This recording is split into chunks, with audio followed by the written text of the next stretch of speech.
Bonsoir à tous, bienvenue dans Zone Interdite. 80% des Français l'ont vécu au moins une fois, galérer pour obtenir un rendez-vous médical et finir par renoncer à se soigner. Les déserts médicaux touchent la quasi-totalité de notre territoire. Nous sommes partis aux quatre coins de la France pour comprendre comment nous avons pu en arriver là et rencontrer ceux qui aujourd'hui se battent comme jamais pour continuer de nous soigner. Vous allez voir qu'il ne manque pas de nouvelles idées pour pallier le manque de médecins. Une enquête bouleversante d'humanité qui redonne espoir. Déserts médicaux, ils se battent pour nous soigner. C'est signé Pauline Giraudier et Jessica Lapise. Ils pensaient avoir trouvé leur petit coin de paradis. Bonjour. Bonjour. La côte de Granit Rose, près de Perros-Guirec, en Bretagne. Là, regarde, c'est joli. C'est joli, hein on s'en lasse pas. Ah, t'as un phoque, Thomas. Eh bien, on s'est baladé ici, on s'est dit, mais c'est là qu'on veut vivre, en fait. On veut pas vivre ailleurs. Et on est tombé red dingue des Voilà. granites roses. Ou plutôt rose dingue, puisque c'est rose, les granites roses. Bon, allez. Sauf que la réalité a vite rattrapé Philippe et Valérie. La région est un désert médical. Et le couple n'a qu'une crainte, tomber malade. Surtout que la santé de Philippe, 62 ans, nécessite une attention constante. Je me suis fait opérer à cœur ouvert il y a 16 ans. Donc j'ai un suivi bien spécifique. Je suis sous anticoagulant. J'ai besoin de renouvellement de mon traitement tous les 3 mois et mon médecin a besoin de me voir régulièrement. Alors en arrivant dans la région, ils ont fait comme bon nombre d'entre nous, chercher un médecin sur Doctolib. Bonjour, vous êtes bien au cabinet médical. Les secrétaires ne sont pas responsables du manque de médecins. Merci de rester cordial. Depuis 5 ans, ils tombent sur ce type de message devenu monnaie courante dans ces secteurs en manque de médecins. Et quand par miracle, une secrétaire décroche, Pôle de santé, bonjour. Oui, bonjour dame, je suis à la recherche d'un médecin traitant. Et malheureusement, ne prend plus de patients pour le moment. Ah, pour le moment, ça veut dire quoi? Rappelez-nous dans 2 mois, ouais, voilà. Dans 2 mois. Sans aucune garantie, hein. Au revoir, bonne journée, au revoir. Merci, au revoir. Mais voilà. Ben voilà, C'est faut comme attendre. ça- c'est comme On ça rappellera de- dans 2 mois. C'est comme ça Mais, de mois en mois, en fait. Voilà. mais dans 2 Et ça mois. fait 5 ans que ça dure. faute de solution, Valérie et Philippe sont devenus des patients itinérants. Ils font partie de ces Français, de plus en plus nombreux, qui pour se soigner sont contraints de faire de longs trajets. Bon. Pour 300 km? Oui, oui, pour notre petit séjour médical, 300 km sur Nantes. Là, sans pas le choix, hein, donc... Direction Nantes, leur ville d'origine, où ils ont gardé tous leurs médecins. Valérie et Philippe font ce voyage tous les 3 mois pour voir leur généraliste. Et une fois par an, pour une semaine d'examen complet. Là, Philippe, il a son cardiologue pour son cœur, les visites avec les généralistes, les yeux, et puis moi aussi, j'ai mes yeux aussi. Et le test à l'effort. Ça, c'est un petit peu le contrôle technique, la révision de la début d'année. 3 heures aller, 3 heures retour et 100 € d'essence. Heureusement, sur place, ils sont hébergés par la famille. Une fois arrivés, les rendez-vous s'enchaînent. Bon, ça y est, Après l'ophtalmologue, c'est fait. Je te donne les clés parce que je peux pas conduire là. Elle m'a fait 2 fonds d'œil là, donc c'est même pas la peine que je conduise. place à la cardiologie. On est parti. Le Marsac? Oui. Bonjour monsieur. Bonjour. Allez-y, entrez, asseyez-vous, je vous en prie. Hein? Comment allez-vous? Très bien. Bien. Oui, Depuis l'année dernière? exactement, depuis l'année dernière. Bon, donc du coup c'est votre petite semaine médicale, c'est ça? C'est ça. Allez, bah venez donc, on va regarder ça. Des patients qui viennent de loin, c'est le lot quotidien du docteur Gillet. 30% de sa patientèle habite au-delà de l'agglomération nantaise. Bon, bah nickel, hein. Allez, très bien. Et le cardiologue a du mal à suivre le rythme. Fatalement, on récupère tous les gens qui viennent de ces déserts médicaux. Donc ça s'ajoute, entre guillemets, notre travail et notre bassin de population qu'on a déjà. On a des délais qui s'allongent, quoi. Nous, ici, dans le cabinet, on a des délais à plus de 6 mois, quoi. Donc c'est compliqué. Des cabinets saturés, À jeudi. alors. Jeudi pour moi. Ça marche.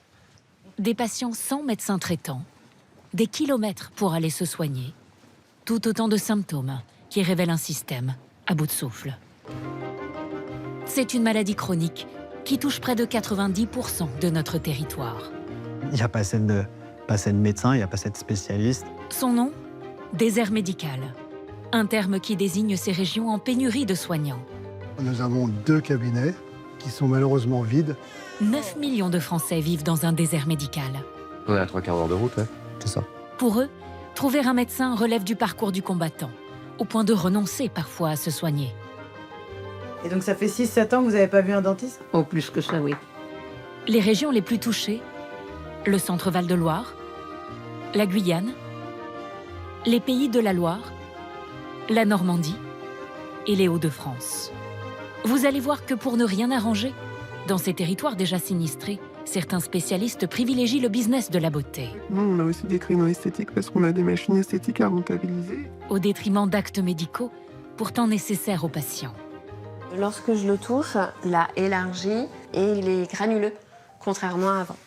Comment sommes-nous arrivés à une telle situation? Face à cette crise, quelles solutions s'offrent aux malades? Faut-il en finir avec la liberté d'installation des médecins libéraux, comme le proposent certains députés? Allez vous installer où vous voudrez, n'importe où ailleurs, mais là où on a besoin de vous. Quitte à se mettre une grande partie de la profession à dos? On y trouve plus d'écoles, plus de services publics, mais on va juste les faire fuir, ces jeunes médecins. Heureusement, les habitants peuvent encore compter sur des personnels de santé qui se battent pour continuer à les soigner. Je vais vous examiner, d'accord? Vous allez garder ça. De la Creuse à l'Indre, des Alpes à la Bretagne, nous avons parcouru cette France auprès de ceux qui luttent pour faire reculer les déserts médicaux.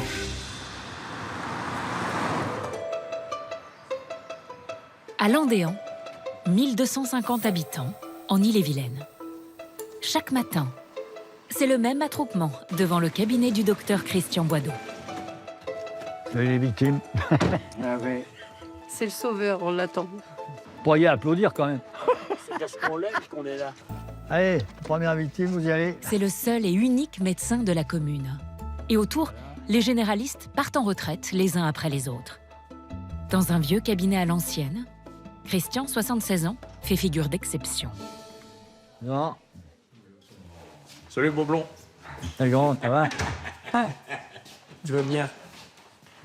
Hier matin, j'avais rien. Ouais. Hier soir, j'avais mal dans le dos. Ouais. Regarde. Comme toi. Ouais, bah t'as un petit abcès, là, hein? Faut que des antibiotiques, ça met Il continue à tenir la barre dans un secteur où près de 8000 patients sont sans médecin traitant. Il est à l'écoute, c'est quelqu'un de formidable. Hein. Moi, je suis déjà allé chercher à 22h, il est venu chez moi. Hein. Des médecins comme ça. C'est le dernier qui existe. Vous avez peur qu'il parte à la retraite? Mais on lui a dit qu'il n'a pas le droit de mourir avant nous. Donc, comment on va faire? Comment on fera? Bah, moi, j'aime bien mes malades, c'est ma vie. Mais c'est vrai, il y a quelques années, je pensais peut-être un jour je prendrais ma retraite. Et moi, j'ai des patients qui ont besoin de moi. Je ne vais pas les abandonner comme ça du jour au lendemain. Merci à toi, Christian. Gros bisous. Travaille bien. Ouais, essayez. Malgré tout, son âge pose question. Et ses patients vivent tous avec une épée de Damoclès au-dessus de la tête. J'ai eu le même médecin pendant 30 ans, sauf qu'il est décédé. Et bien, pour m'en retrouver 2 ans après, compliqué. Hein. Voilà. Et pendant 1 an, vraiment 1 an, pas de médecin. J'ai dû me débrouiller pour mes médicaments, parce que je suis asthmatique, donc là, la ventoline et tout ça, il faut un médecin. Ben, j'ai dû me débrouiller, parce que j'avais pas le choix. Il n'y a ni pédiatre, ni médecin, et rien du tout. C'est vrai, il est âgé, et je m'inquiète, moi, qu'il finisse, et comment on fait? Bon, ben, je comprends pas, moi, que la jeunesse, elle veut pas venir dans les petits coins. C'est très bien, la campagne. Eh, bébête. Ma grande. Ah. Ouais. Bonjour. Bonjour. Christian exerce ici depuis 40 ans. Une longévité qui crée des liens, bien au-delà de la relation médecin-patient. C'est votre médecin depuis combien de temps? Depuis que je suis née. 37 ans. C'est ça. Là, ils grandissent bien, mes bébés. La nouvelle génération, en plus. Bise, tutoiement et plaisanterie. Une proximité avec ses patients que ce médecin de campagne a cultivé au fil du temps. Bon, Jessica, amène tes fesses. Ouais, lui, il a se rappelé de moi. Oh, c'est bien, mon bébé, c'est rien. J'ai confiance en Christian comme en n'importe qui. Donc, ça fait partie de ma famille maintenant, on peut le dire. C'est comme si c'était mon tonton, quoi. Un tonton peu enclin à la modernité. Ici, pas de téléphone mobile, d'ordinateur, retour au bon vieux papier, notamment pour classer les dossiers de ses très nombreux patients. N'importe qui s'y perdrait, mais pour Christian, c'est limpide. C'est classé par ordre alphabétique. Je commence par les A. Après, c'est les B, C, D. Mais je vois rien d'écrit, il n'y a pas de lettres écrites. Non, mais moi, je connais. Rien à foutre. Si tu les prends dans l'ordre, tu trouves. Bon, ça marche bien. Tu as un ordinateur avec son papier, c'est pareil. Hein. Je fais simple. Derrière ces méthodes d'un autre temps, Christian porte une immense responsabilité. Chez lui, les patients s'enchaînent. Près de 3000 dépendent de lui. Si jamais tu sens des coups de pied et t'entends une voix qui dit « Papa », méfie-toi. Là où la moyenne française est plutôt autour de 1000. Ça s'est accentué l'année dernière. À cause, les gens vieillissent, les médecins vieillissent, ils partent, quoi. Par rapport à la moyenne nationale? Oh, je suis plutôt dans les meilleurs. Je fais le boulot de 3. Les généralistes comme Christian ne sont pas les seuls à subir les conséquences de la pénurie de médecins. Elle a aussi des répercussions en cascade sur d'autres services de santé. Par exemple, sur les petits hôpitaux de campagne, comme ici à Sisteron, dans les Alpes de Haute-Provence. Il y a bien 11 généralistes dans cette petite commune de 8000 habitants. Mais ils sont souvent débordés. Alors celui qui trinque, c'est le petit hôpital local et son service d'urgence.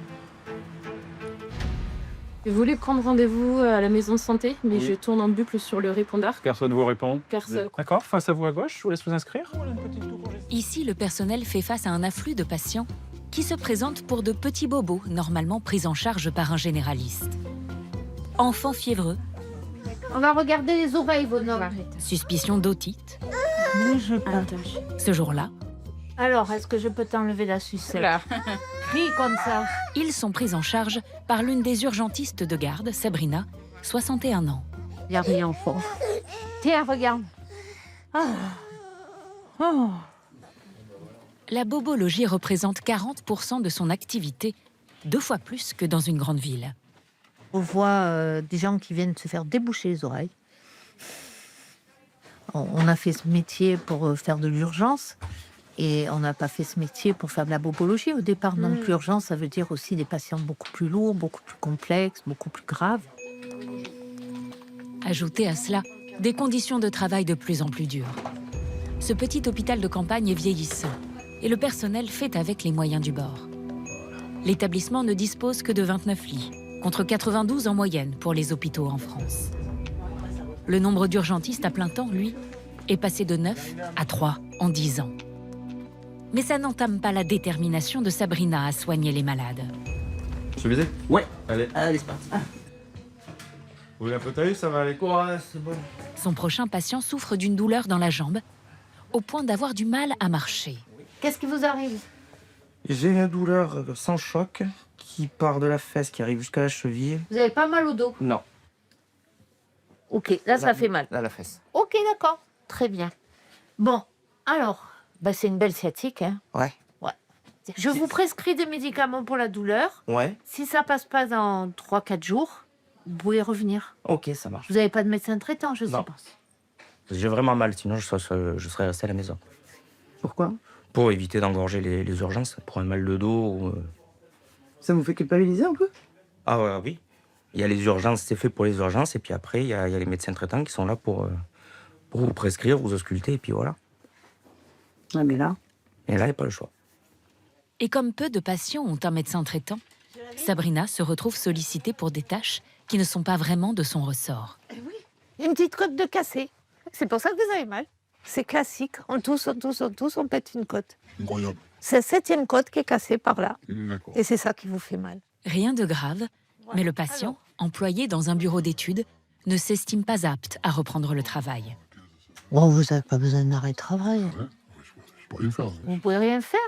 Je vous fais une petite semaine. Non, je suis trop gentille quand même, là, sur ce coup-là, monsieur. Mais il veut encore plus. Il aimerait que Sabrina reconnaisse sa côte cassée comme accident du travail pour être mieux indemnisée.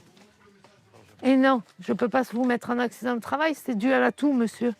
Et puis quoi encore? Après l'arrêt de travail, et bien maintenant, il faut que je fasse un accident du travail, alors que c'est dû à la toux. Oui, mais ça a eu lieu sur mon lieu de travail. Oui, mais c'est dû à la toux, c'est pas un accident du travail. Non. Voilà.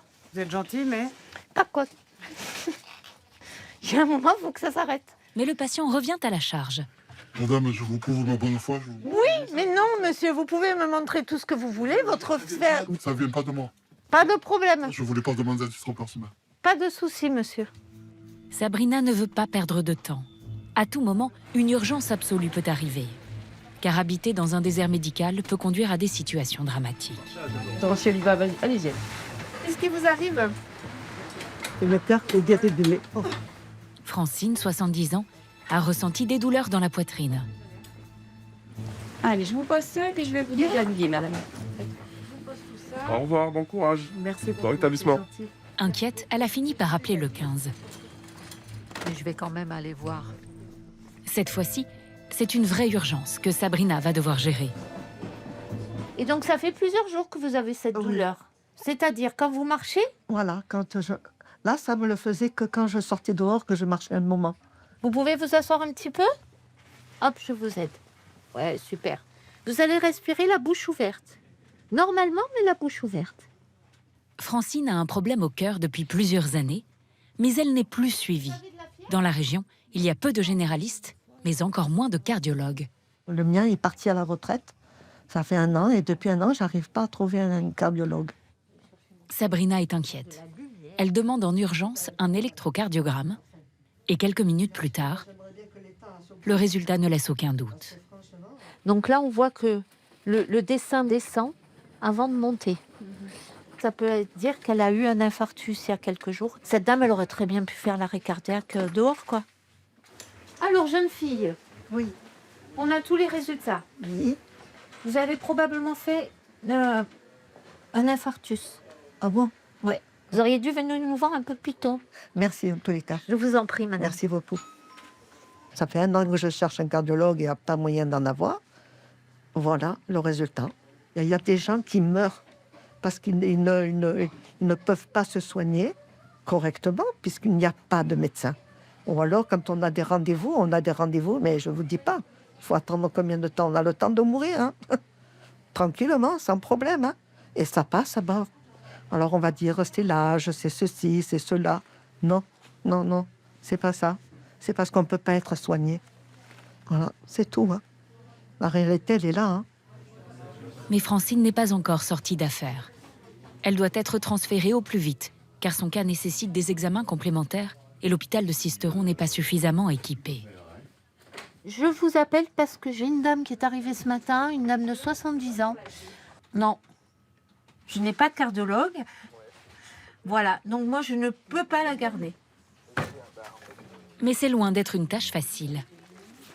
Ben oui, il faut qu'elle soit hospitalisée en cardio, cette dame. Ah, si, au revoir. Bon, mais je le saurai, j'appellerai plus l'hôpital. Ils en veulent pas? Non. Des fois, les grandes villes ne se rendent pas compte de la situation dans laquelle on est.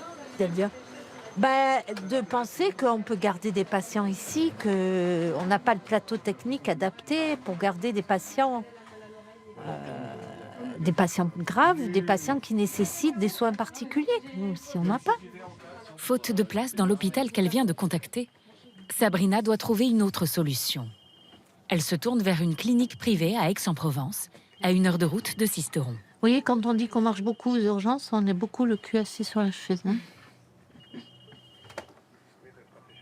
Oui, bonjour, Sabrina Kelev, je suis médecin urgentiste à Sisteron. Je vous appelle parce que j'ai reçu une dame ce matin, une dame de 70 ans. Le deuxième essai sera le bon. Ok, super, magnifique, c'est génial. Donc je vous la transfère où?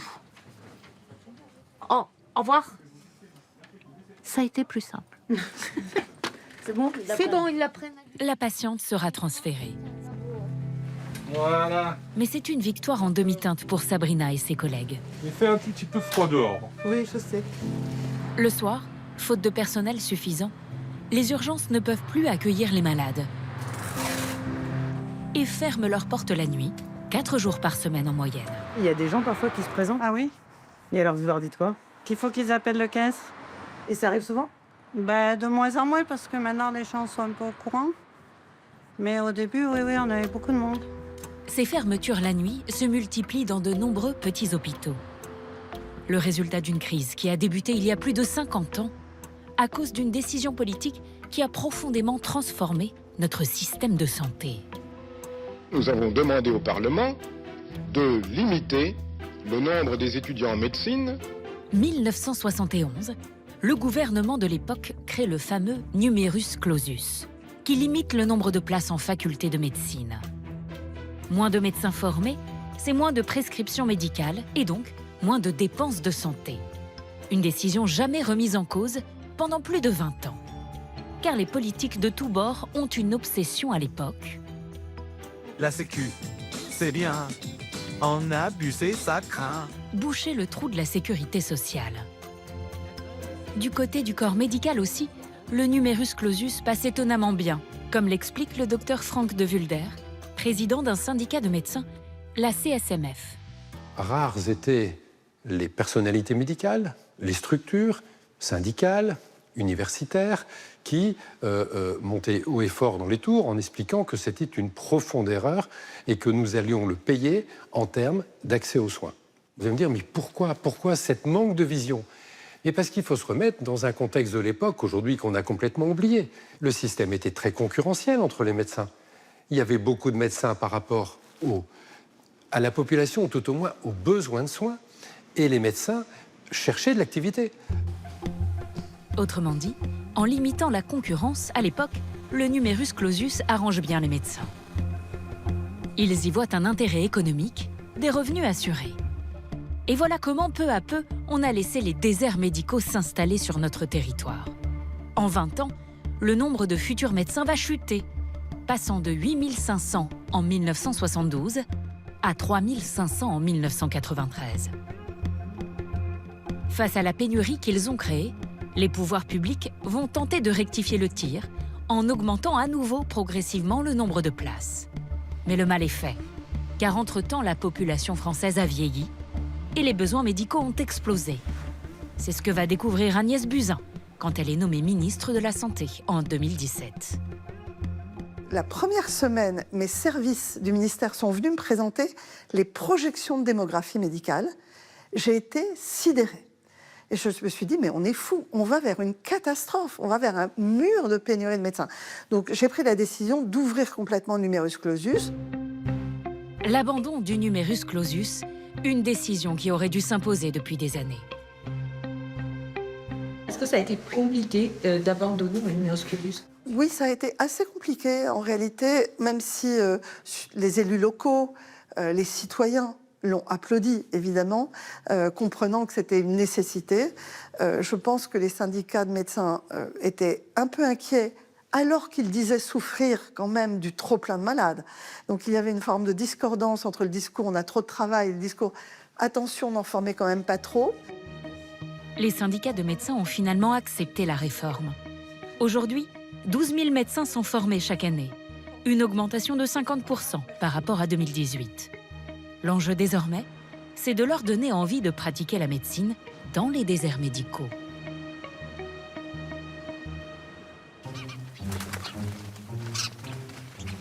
L'Indre est frappée de plein fouet par la désertification médicale.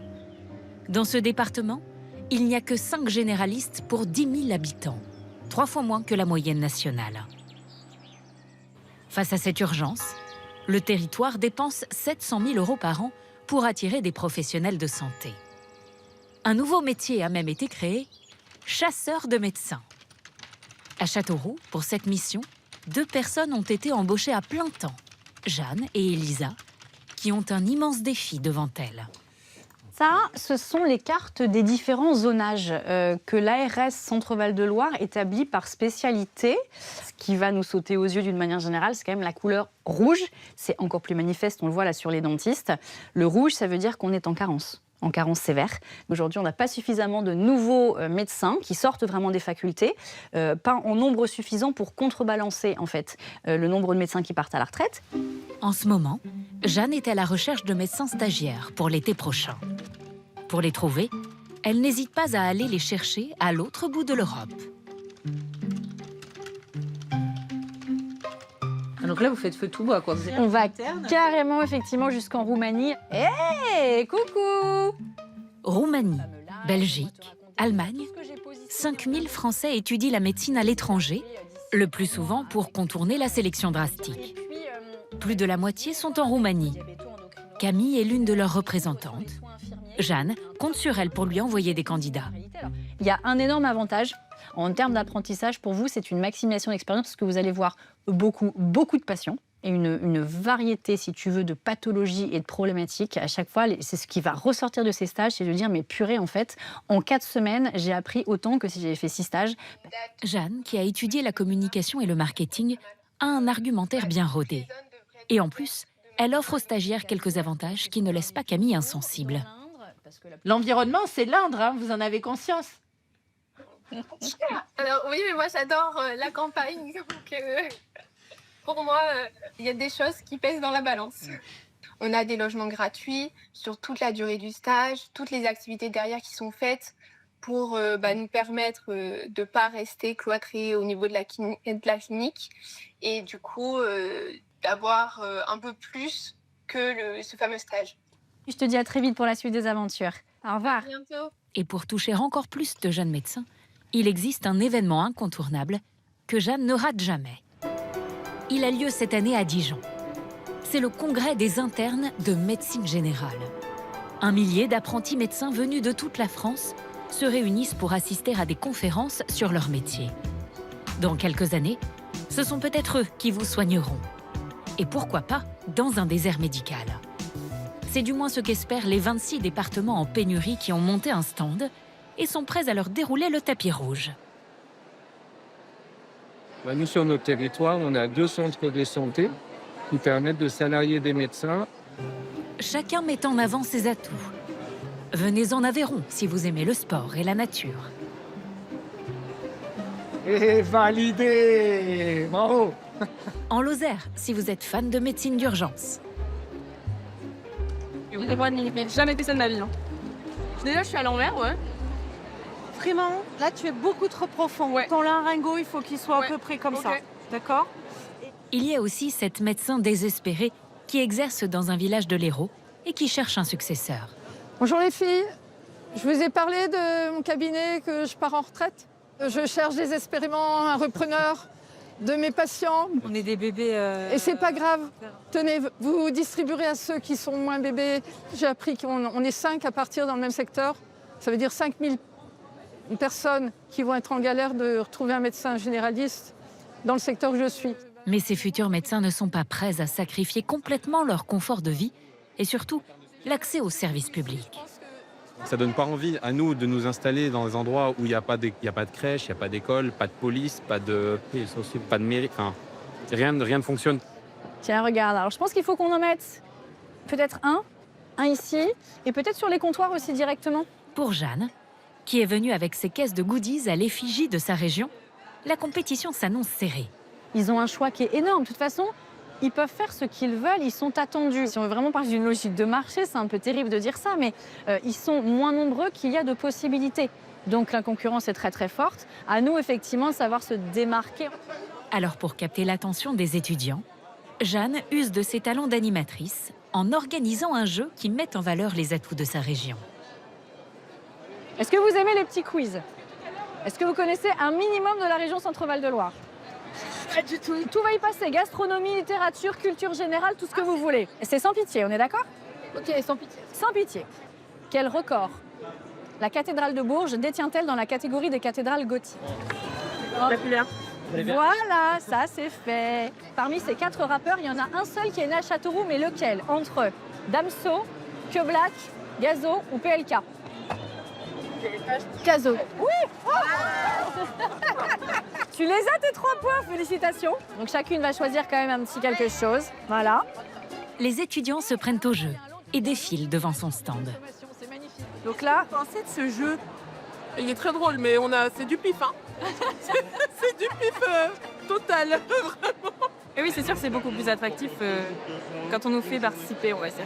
Oui, on reste des enfants finalement. On aime bien jouer, donc voilà. Et en plus, sa région n'est plus un territoire totalement inconnu. Déjà, je retiens à peu près où c'est, qu'ils ont besoin de médecins et voilà. C'est qu'ils ont du vin, des rappeurs. La mécanique est bien huilée. Une fois les étudiants ferrés, Jeanne expose son accompagnement sur mesure. Et donc nous, l'accompagnement, il va être vraiment sur le côté justement du conjoint aussi, sur le côté des enfants, sur le côté logement. Moi, j'essaie de me mettre à votre place et me dire si j'avais cette possibilité de compter sur quelqu'un qui m'aide, honnêtement, je me priverais pas à fond. Ben évidemment, c'est le petit guide pour éviter les crashs d'atterrissage en gros quoi. Moi, pour l'instant, je ne sais pas forcément où je vais m'installer plus tard. Et donc, je prends un petit peu toutes mes infos. Et souvent, quand on voit qu'il y a par contre, cette facilité, ça rassure aussi. Pour attirer des étudiants, Jeanne compte aussi sur le bouche à oreille. Mon Clément, regarde qui voilà. Comment tu vas? Ah, je suis contente de te voir. Clément, l'un de ses anciens stagiaires, lui présente une candidate potentielle. Le sujet, c'est de tordre le cou aux idées reçues sur ce qu'est le remplacement dans une zone rurale. Et c'est surtout le fait de mettre en avant tout l'accompagnement qu'en tant que territoire, nous, on va proposer, notamment sur l'aspect logistique. Et quand tu vas voir Jeanne, elle te fait découvrir le territoire. Et du coup, tu deviens un peu amoureux du territoire. Donc après, tu as envie de rester ou au moins de revenir. Ouais, en fait, moi, le projet, au début, ce sera de faire pas mal de remplacements partout en France, principalement dans les déserts médicaux, parce que c'est là qu'il y a beaucoup de demandes. Et du coup, on a besoin d'accompagnement dans ces situations, parce qu'on a besoin de maillage, on a besoin de savoir vers qui se tourner pour trouver justement des remplacements. Et l'objectif, c'est de tomber amoureuse d'une zone et de m'y installer potentiellement plus tard. Et qu'on passe un bon moment. Sûrement si je perds des remplaces. C'est génial, bien sûr. Mais non, mais réellement, Florie, on t'accompagnera avec plaisir. Ah ouais. Florie, effectivement, il faut que je garde ton contact et que je te retrouve sur les réseaux sociaux. Ce sera ma prochaine mission, ça. Ah, très bien. Jeanne repart du congrès sans la garantie d'avoir attiré un jeune médecin, mais avec l'espoir de préparer l'avenir. On a le sentiment qu'on joue au petit jardinier, c'est-à-dire qu'on va planter une graine, on n'a jamais cette certitude qu'elle germe.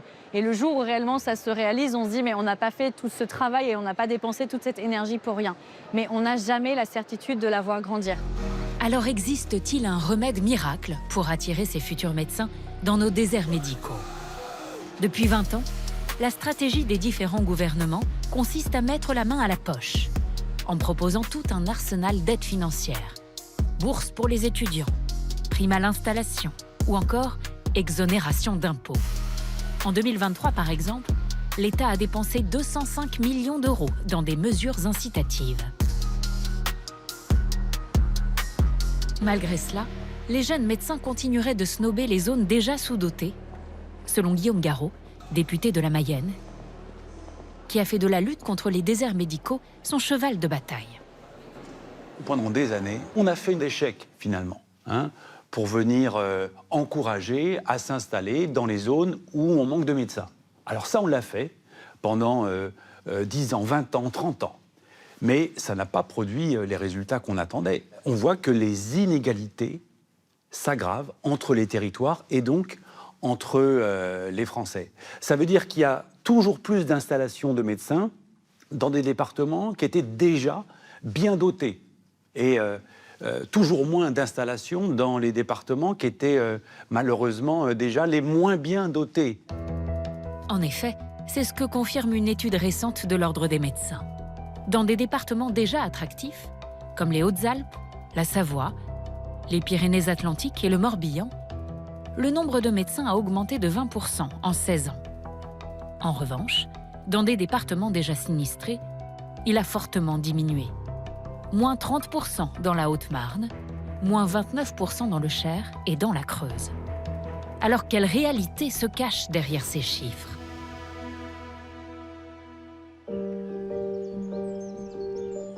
Nous nous sommes rendus justement dans la Creuse.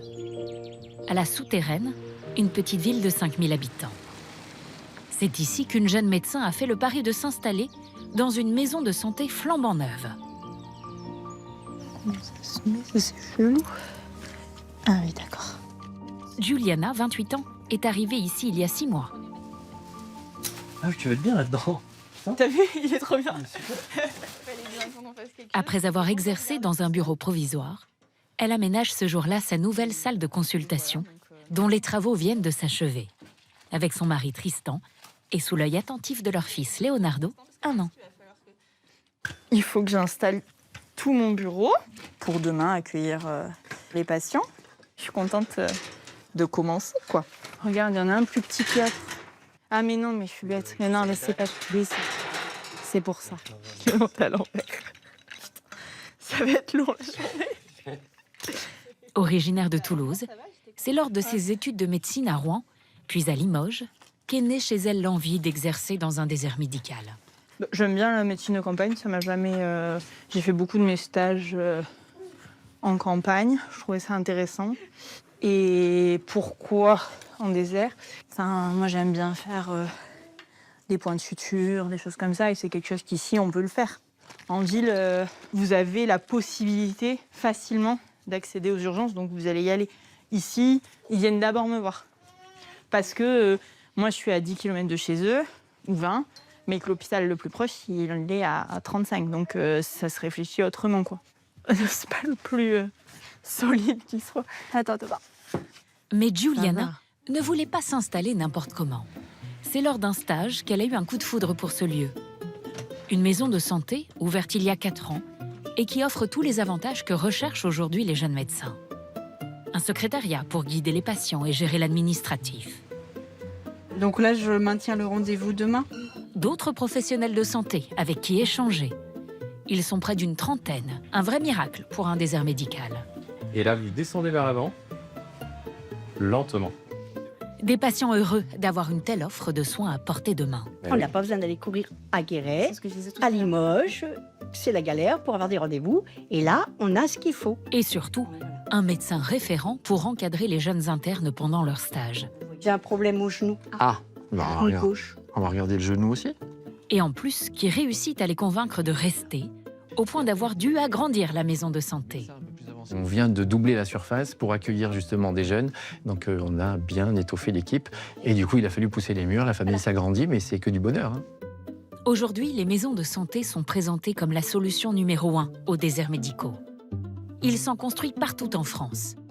Le gouvernement espère doubler leur nombre et arriver à 5000 maisons de santé en 2027. Juliana fait partie des 4 nouveaux médecins qui viennent de s'installer dans celle de la souterraine. Serré, non, peut-être? Oui, vas-y, repasse un coup, c'est peut-être mieux, t'as raison. J'ai pas voulu trop laisser filer l'occasion, quoi. Je me suis dit, on sait jamais, quoi. Si après, les bureaux sont pris... La maison de santé est quand même pas mal, donc c'est une chance de tomber sur ça. Ouais. En plus, pour inciter les médecins à s'établir dans les déserts médicaux, parfait, ça. L'État met la main à la poche. Juliana va toucher 50 000 € d'aide versée par l'assurance maladie. C'est aussi un peu pour aider parce que au tout début, la patientèle, j'en ai pas, quoi. Enfin, moi, j'ai... bon, là, il y a un gros besoin, donc ça va se faire. Mais pour l'instant, j'ai des jours où j'ai pas mes journées qui sont totalement remplies. Ça permet d'aider à ça, en fait. C'est fait dans ce sens-là, plus les frais du cabinet aussi. L'avantage d'exercer dans une maison de santé, c'est qu'elle permet de mutualiser les coûts. Entre le loyer, les charges et le salaire de sa secrétaire, Juliana débourse 2 300 € par mois. Moins cher que si elle était seule dans un cabinet, avec le même niveau de prestation. Mais en contrepartie de l'aide financière qu'elle reçoit, la jeune femme s'est engagée à rester ici au minimum 5 ans. Sinon, elle devra rembourser une partie de cet argent. C'est les nouveaux lecteurs de carte vitale. Bon, ça marche. Trop bien. Bon, cool. C'est bon. Hop. En venant travailler ici, Juliana a découvert un autre avantage. Les prix de l'immobilier. Ils sont parmi les plus bas de France. Avec son mari, ingénieur, ils habitent à 3/4 d'heure de la maison de santé, dans un petit village. Ils ont pu s'offrir une maison de 110 mètres carrés avec 1000 mètres carrés de jardin, qu'ils ont acheté 270 000 €. Je sais pas ce qui reste. Ah, sinon, il y a un truc que de carottes. Tiens, bah oui, ce sera l'occasion de le prendre. On savait que moi, j'allais être dans un désert médical. Donc concrètement, on a visité des maisons. On s'est dit que quitte à être ici, autant avoir un jardin et... Autant avoir plus d'espace, une maison un peu plus grande, voilà, plutôt que de s'enfermer dans un appartement. Regarde là, on dirait que je le nourris enfin après 2 jours sans nourriture. L'arrivée de Giuliana devrait permettre d'alléger la charge dans ce département sous forte tension. Mais une autre catégorie de soignants est elle aussi engagée dans ce combat contre les déserts médicaux.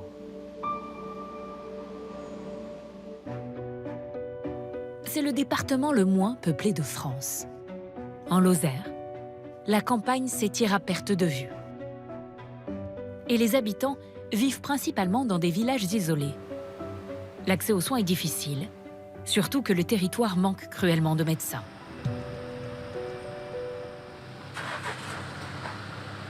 « 6h30 du matin, à Mende, la préfecture. Marie, une infirmière libérale de 51 ans, démarre sa tournée. Il faut couvrir quand même un large territoire, donc ça m'oblige à me lever tôt et partir tôt. Nous avons des villages qui sont assez éloignés les uns des autres, donc de par ce fait-là, il faut qu'on fasse énormément de kilomètres. Marie a 45 minutes de route pour rejoindre le village dans lequel vit son premier patient de la journée. Très vite, la nationale laisse place à des petites routes de campagne.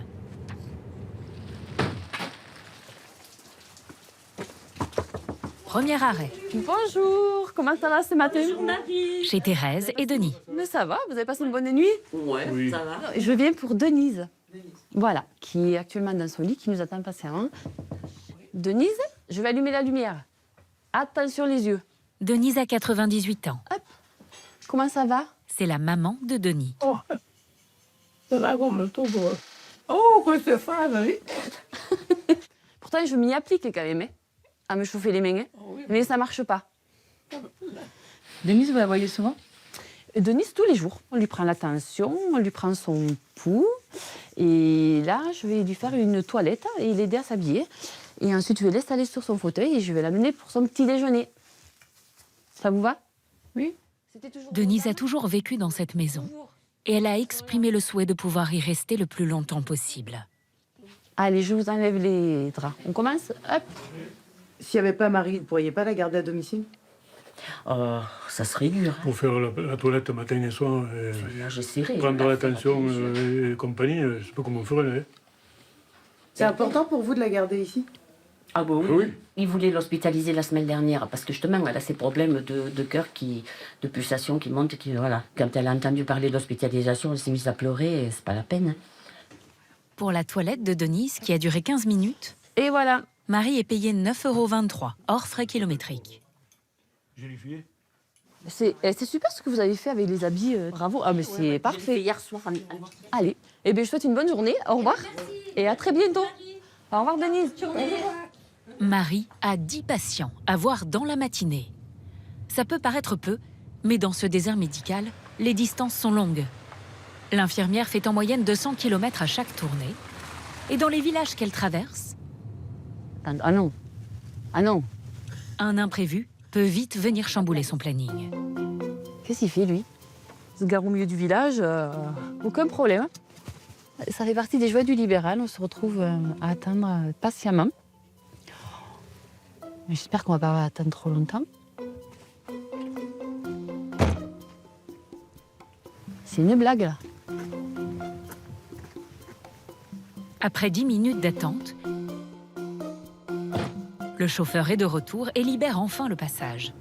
Eh ben, je te dis pas merci. Voilà. Ils ne s'aperçoivent pas que nous, on est quand même tenus par la montre. Donc d'ailleurs, c'est la réflexion qui m'a faite. Hein. Et je lui dis, mais c'est pas gentil parce que moi, je suis bloquée, je suis infirmière libérale, il faut que j'avance. Il me dit, oh, mais ça va, ça fait 10 minutes. Oui, mais 10 minutes pour toi, c'est rien. Hein. J'entends que 10 minutes dans une vie, c'est pas grand-chose. Sauf que pour nous, eh ben, ça fait 10 minutes de moins pour le patient qui m'attend. Voilà. D'autant que dans ce désert médical, le rôle de Marie va bien au-delà du simple soin. Sa prochaine patiente habite ce hameau isolé et Marie est la seule personne qu'elle voit de la journée. Et bonjour Juliette. Bonjour Marie. Comment ça va ce matin? Oh. Juliette a 94 ans. Cette agricultrice à la retraite vit seule depuis le décès de son mari il y a 23 ans. Et là, je fais du café si vous voulez en boire. Alors, ça fait complètement partie des petits plaisirs du domicile. C'est vrai qu'on ne s'arrête pas souvent à boire le café, mais de temps en temps, on a besoin d'une petite pause. Et chez Juliette, la pause s'impose. Voilà. Marie profite aussi de cette pause pour s'assurer que sa patiente va bien. C'est vrai qu'on est vigilant. Oui. Parce qu'on sait qu'on est le seul passage, donc on fait attention un petit peu. Parce que depuis hier soir, j'ai pas vu personne, moi, là. Vous êtes vigilante à quoi, par exemple? Sur le risque de chute, sur le traitement. On est vigilant à tout ce qui peut les mettre en danger, en fait, du fait qu'ils soient tout seuls. Voilà. Allez, je vous accompagne, jeune fille. Juliette est toujours autonome. Mais suite à une opération à l'abdomen survenue il y a 15 ans, elle a besoin de soins quotidiens. Maintenant, ça ne consulte plus. Non, là, ça va mieux. Hein. Et Michel, elle vient aujourd'hui ou pas du tout? Michel ne vient pas encore aujourd'hui, non. Ah. Mais le rôle de l'infirmière a ses limites. Dans ce territoire où l'on manque de spécialistes, je suis une petite vieille, mais je suis là. Voilà. Juliette a dû renoncer à certains soins. L'autre dentiste qui était là 5 minutes il y a quelques années, c'est plus le cas, donc du coup, elle ne se soigne plus pour ses dents. Et donc ça fait 6-7 ans que vous n'avez pas vu un dentiste? Oh, plus que ça, oui. Il devait me refaire mon dentier d'en bas. Et puis, elle ne l'a pas fait refaire, donc toutes mes dents tombent, elles se cassent. Et ma langue s'accroche, là, c'est ma bouche, des fois, toute mal foutue, quoi. L'accès aux soins devient tellement difficile que selon un sondage récent, près de 80% des Français ont renoncé au moins une fois dans l'année à se soigner. À bientôt. Le temps pour décrocher un rendez-vous chez un généraliste, lui, s'allonge. Il est passé de 4 jours en moyenne en 2019 à 12 jours désormais. Mais ce n'est rien comparé à une spécialité qui est aujourd'hui complètement sinistrée. La dermatologie. La presse s'en fait régulièrement l'écho. La France compte un peu plus de 3 dermatologues pour 100 000 habitants. C'est presque 3 fois moins que le nombre de cardiologues ou d'ophtalmologues. Des départements comme l'Indre, la Nièvre, la Lozère et l'Ariège n'en ont carrément plus. Une situation d'autant plus préoccupante que parallèlement, les cancers de la peau ont été multipliés par 3 en 30 ans. Sur les bords du lac d'Annecy, ce manque de dermatologues a bouleversé la vie de Julien. Il y a eu de grosses périodes de doute, de moments très compliqués, émotionnellement, psychologiquement aussi. 5 années où j'ai mis ma vie entre parenthèses pour accompagner Marion du mieux possible. Après 5 ans de combat, sa femme, Marion, atteinte d'un cancer de la peau, est décédée en 2024. Elle avait 45 ans. Ça, pour moi, c'est Marion. Elle était solaire. Enfin, c'était une vraie rigolote, une vraie fêtarde. Elle aimait la vie, en fait. Avant son décès, Marion a médiatisé son histoire.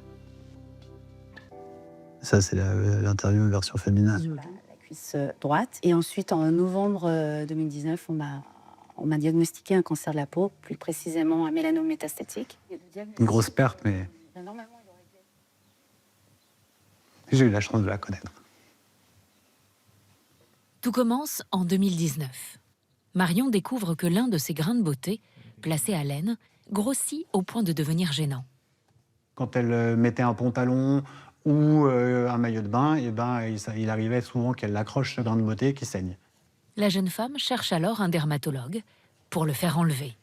Mais à Saint-Étienne, où vit le couple à l'époque, ils sont rares et débordés. On a passé pas mal de coups de téléphone sur Saint-Étienne pour prendre des rendez-vous. Souvent, on nous rétorquait qu'il n'y avait pas de place ou qu'ils ne prenaient pas de nouveaux patients. Ils vont mettre 9 mois à décrocher un rendez-vous. Ajoutez à cela une erreur commise par le laboratoire lors de l'analyse du grain de beauté de Marion. La découverte de son mélanome va prendre beaucoup de retard. Si on prend entre le moment où elle identifie cette gêne de son grain de beauté qui évolue et le moment du diagnostic, on est à quasi 16 mois qui se sont écoulés. Et quand on sait aujourd'hui que le temps est compté dans l'évolution de cette maladie, on se rend bien compte qu'il y a un dysfonctionnement qui ont fait qu'on a perdu du temps. Julien et Marion ont engagé une procédure judiciaire. La biologiste du laboratoire a été reconnue responsable de l'erreur d'analyse. Mais Julien en est persuadé. Un rendez-vous plus rapide chez un dermatologue aurait pu sauver sa femme. La médecine a fait des progrès, mais par contre, aujourd'hui, la médecine délaisse aussi d'un côté des patients, puisqu'on a mis quand même beaucoup de temps à trouver un rendez-vous pour arriver à une finalité où aujourd'hui, Marion est décédée de cette maladie. Le manque de dermatologues, un scandale qui touche toute la France et fait beaucoup de bruit. C'est un appel à l'aide. J'ai besoin d'aller voir un dermato. J'aurais dû aller chez le dermato suite à ça. En fait, je veux bien moi, mais il n'y a pas de rendez-vous. Sur les réseaux sociaux, de nombreux Français expriment leur colère. Il a lancé un appel. C'est une cata. Nous sommes privés de soins, tout simplement. 2 heures de route pour en trouver un. Non seulement ils sont rares, mais en plus, vous allez voir qu'une partie d'entre eux s'est détournée de sa mission première, qui est de soigner. À 30 km de Rouen, à Saint-Pierre-les-Elbeuf. Lauriane, 39 ans, cherche désespérément un dermatologue depuis 6 ans. Elle voudrait faire examiner un grain de beauté qui l'inquiète. Donc en fait, il a évolué au fur et à mesure des années. Et maintenant, en fait, lorsque je le touche, il a élargi, la couleur a changé et il est granuleux, contrairement à avant. Une situation peu rassurante au vu des antécédents dans sa famille. Ma grand-mère a eu une détection de mélanome en 2008-2009. Elle a eu un traitement, mais il y a eu récidive après. Puis elle est décédée en fait en 2017 suite à ce mélanome en fait. Et aujourd'hui, moi, je me pose des questions. Mais en scrutant les plateformes... Donc là, je fais une recherche sur Doctolib. Impossible de trouver un rendez-vous. Le dermatologue suivant, aucune disponibilité. Le suivant, ce soignant réserve la prise de rendez-vous en ligne aux patients déjà suivis. Il y a bien quelques créneaux disponibles. Ah, un nouveau rendez-vous. Mais uniquement destinés à des soins esthétiques. Et là, on me propose 2 catégories, injection ou laser épilatoire. Donc ce n'est pas ce que je recherche. Des soins esthétiques bien plus chers, jusqu'à 350 € la séance au laser. Et 450 € les injections. 7 fois plus qu'un rendez-vous médical classique.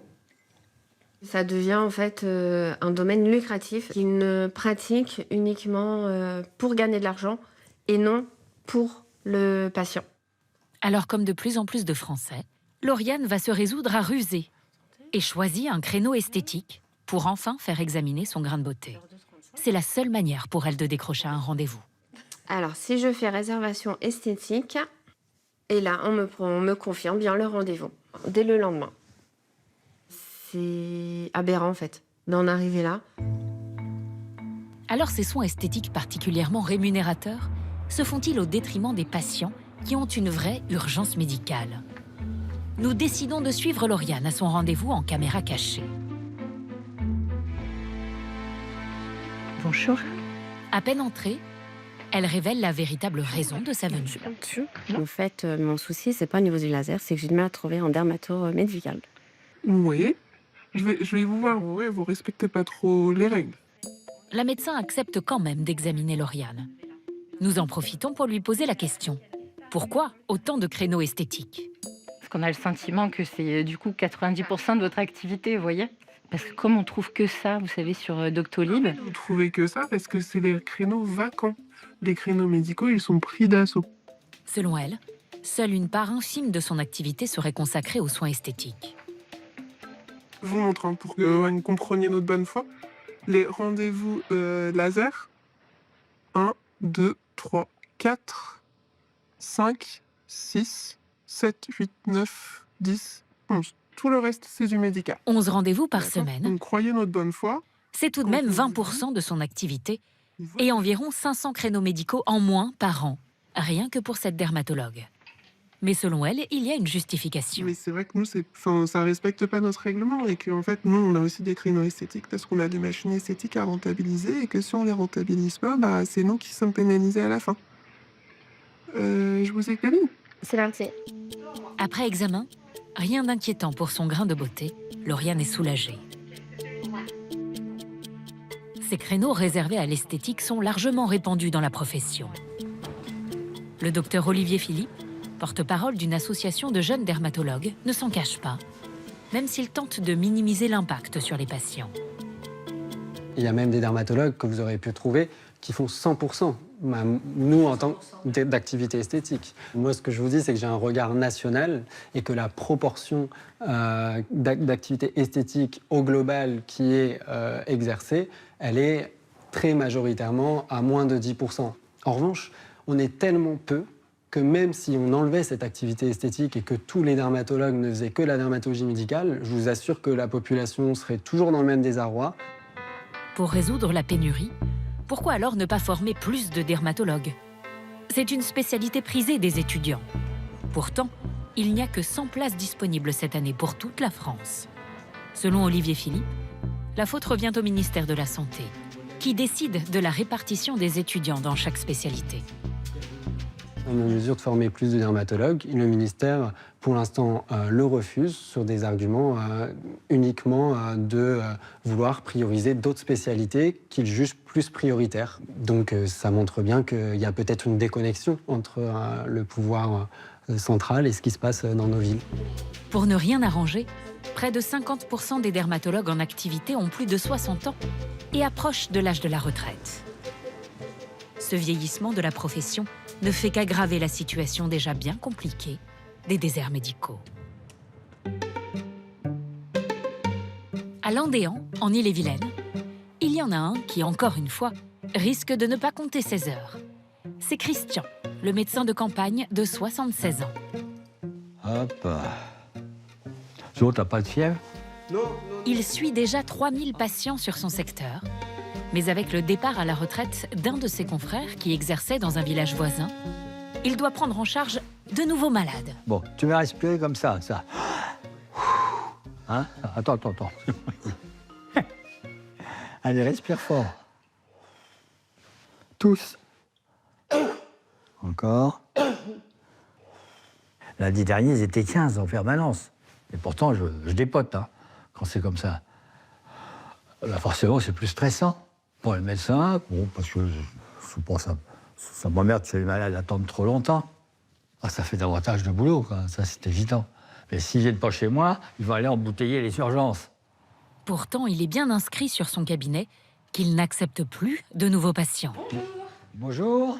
Mais Christian ne peut se résoudre à les laisser tomber. Une chance pour Chloé, une aide-soignante de 20 ans. Allez, installe-toi. Alors, qu'est-ce qui t'arrive? Après avoir échoué à décrocher un rendez-vous avec d'autres médecins, elle est venue voir Christian en désespoir de cause. J'ai un peu paniqué au début quand je suis arrivée parce que j'ai vu sur la pancarte « Prends pas de nouveaux patients ». Je me suis dit « Ah !» Et je me suis dit « Bon, on verra, ça passe ou ça casse ». Elle vient aujourd'hui pour des douleurs à la main. Tes mains, quand ça part, t'es pas obligé de les secouer, non? Un petit peu quand même. Là, t'as pas mal, non? Là, non, mais c'est par période. Tu peux bouger le pouce comme ça? Ouais. Hein? Là, je vais t'envoyer quand même chez un neurologue pour faire un électromyogramme, ça fait pas mal. Hein? Je vais te donner des noms. Pour lui trouver le contact d'un spécialiste, Christian n'utilise pas Internet. Il sort plutôt une relique d'un autre temps. Christian, c'est quoi ça? Ça, c'est un annuaire. Des années que j'ai pas vu un annuaire comme ça. Ah bon? C'est vrai. Ouais. Ça fait des années que je l'ai. Hein. Ça se voit? Oui, non, mais ça fait plus rustique. Hein? Ouais, mais Christian, ils ne sont pas partis à la retraite, les médecins qui sont là? Ah non, ils sont vivants. Quand Internet est en panne, quand j'ai pas de lumière, avec une bougie, un crayon et mon vieux bottin, je peux le trouver. Je te sauve la vie, toi. Ouais, franchement. Hein? Bon, tu les appelles quand même, hein? D'accord? Un dévouement sans limite. À l'heure du déjeuner, Christian ne s'accorde pas de pause. Il quitte son cabinet et prend le volant pour aller voir des patients à leur domicile. Il y en a, ils ne peuvent pas se déplacer. On va vous donner un marché ou autre chose. Hein? Non, ils n'ont pas de bagnole non plus, ou pas en état. Mais les gens, bon, bah, ils comptent sur moi aussi, ce qui me paraît normal. Vous arrêtez pas, en fait. Non, je ne peux pas tellement arrêter, ouais. Ah, c'est bon. Salut, mamie. Ça va, toi? Ouais. Ce patient, qui ne peut plus se déplacer depuis quelques mois, peut heureusement encore compter sur Christian. Bon, on va renouveler ton traitement. Ouais. Hein? Donc, ce que tu m'as donné pour la neuropathie, c'est mieux? C'est mieux? Oméprazole, t'en prends combien par jour? Ah bah, seul. Un sur le matin? Le soir, non. Non, le prends le soir. C'est bien. Avoir un médecin qui vient lui voir à domicile, c'est quelque chose de rare, non? Ah, c'est extrêmement rare. Je crois qu'il n'y a plus personne. Oui, plus personne. Ah oui. Pour pouvoir le faire. Bon, eh ben alors, tu devrais encore sauver tes pélars. Christian a fait le choix d'être disponible à 100% pour ses patients et il applique le tarif de base.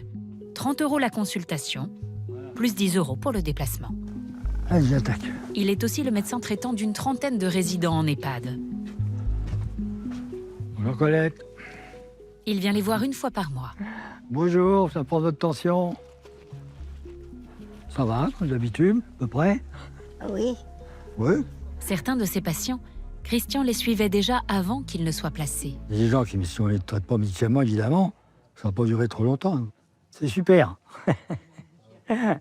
Allez, bonne journée. Pour d'autres, ce sont les familles qui l'ont contacté, sachant qu'il est l'un des rares médecins à encore se déplacer dans les EHPAD. J'ai dit, si je passe pas, elle va pas dormir, elle va penser à moi toute la nuit. Qu'est-ce qu'il faut pour...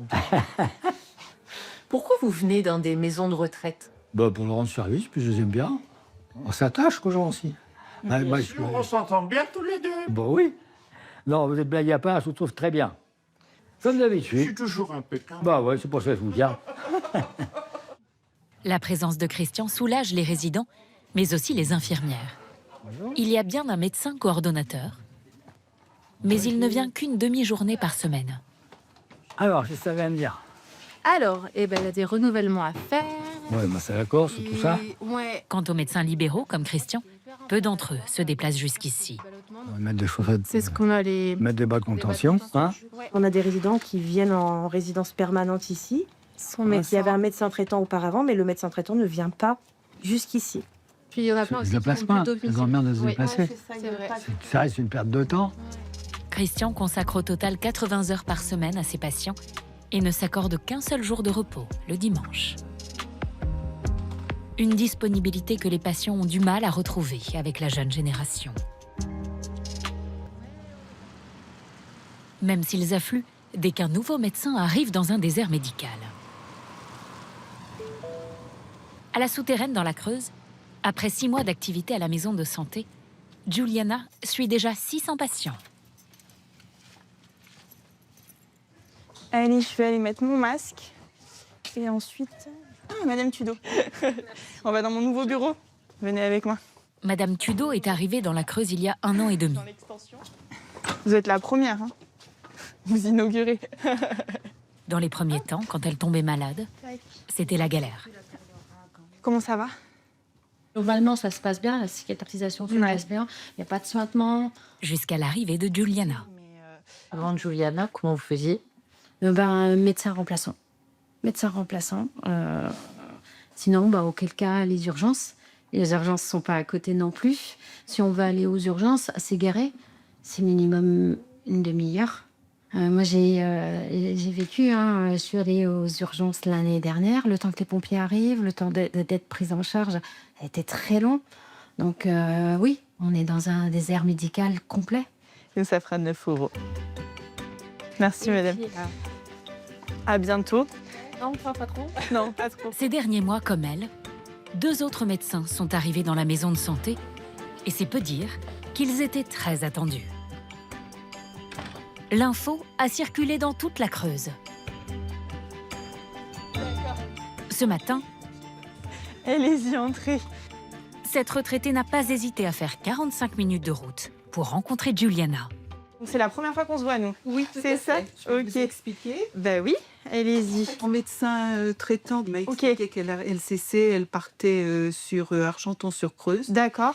Et donc, comment vous avez entendu parler C'est une amie qui a entendu parler à la radio qu'il y avait 2 médecins qui arrivaient sur la souterraine. Et donc, j'ai saisi les choses, quoi. Hein, voilà. Venez, je vais vous prendre l'attention. Elle a bien fait. Avec ses 600 patients, Juliana a encore de la place. Là, votre objectif, c'est d'atteindre combien de patients? Environ 1002, on va dire. 1200 patients, soit 200 de plus que la moyenne des généralistes en France.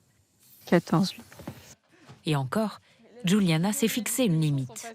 Il y a tellement de besoins ici qu'elle pourrait largement la dépasser. Donc j'ai fait la déclaration médecin traitant. D'accord. C'est un bon chiffre pour continuer à avoir assez de temps à leur accorder sans en prendre trop non plus et se faire déborder, quoi, parce qu'il y a beaucoup d'à côté en fait aussi, les prises de sang, enfin faut lire tout ça. Donc c'est pour ça que c'est important de ne pas vouloir voir trop grand ou trop petit, quoi. Avec 1200 patients, Juliana peut prétendre à un salaire de 5 000 € net par mois. C'est ce que touchent en moyenne les quelques 100 000 généralistes. Bonne journée. Bonne journée. Au revoir. La jeune docteure fait partie de cette nouvelle génération qui rejette la médecine libérale en solitaire, comme Christian l'exerce. À l'heure du déjeuner, elle retrouve ses collègues, qui, contrairement à elle, sont pour beaucoup d'entre eux originaires de la Creuse. Tu veux la moitié, Léa? Ces petites réunions sont l'occasion de partager leurs doutes.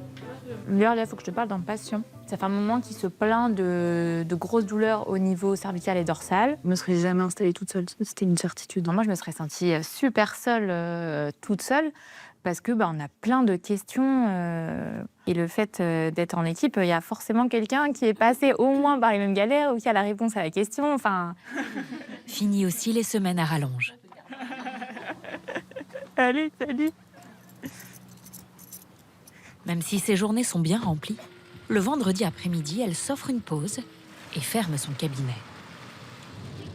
C'est un confort de se dire que si jamais vraiment il se passe quelque chose là cet après-midi avec un de mes patients, j'ai des collègues qui pourront soit le voir, soit répondre à l'urgence tout de suite, quoi. Soigner certes, mais sans se sacrifier. Oh chouchou, au revoir Nounou. Bon après-midi. Bon après-midi, merci, au revoir. Allez petit ça. Oh mon cœur. Je ferme? Après avoir récupéré son fils Leonardo chez sa nounou, Allez. elle peut entièrement se consacrer à lui. Regarde, tu veux jouer? T'as la tête de quoi ça? Comment il fait le lion? Quand je rentre, il est déjà couché en général. C'est un métier où on peut vite se faire manger, quoi. Enfin, on peut ne jamais s'arrêter, toujours faire plus, quoi. Et parfois, c'est pas facile, c'est pas des situations hyper faciles. Il y a encore, je suis sur une fin de vie. C'est cool de pouvoir un peu s'aérer et penser à autre chose et pas être que sur le cabinet, quoi. Tu ranges? Tu mets ça dans le carton? Juliana a parfaitement trouvé son équilibre dans son désert médical. C'est bien, mon chéri. Tu mets ça? Alors pourquoi ne sont-ils pas plus nombreux à exercer dans ces zones sous-dotées? Ne faut-il pas les forcer à s'y établir? À l'Assemblée nationale, il y en a un qui bataille ferme pour cela. C'est Guillaume Garot, le député socialiste de la Mayenne. Il est à l'origine d'une proposition de loi remettant en cause la sacro-sainte liberté d'installation des médecins libéraux.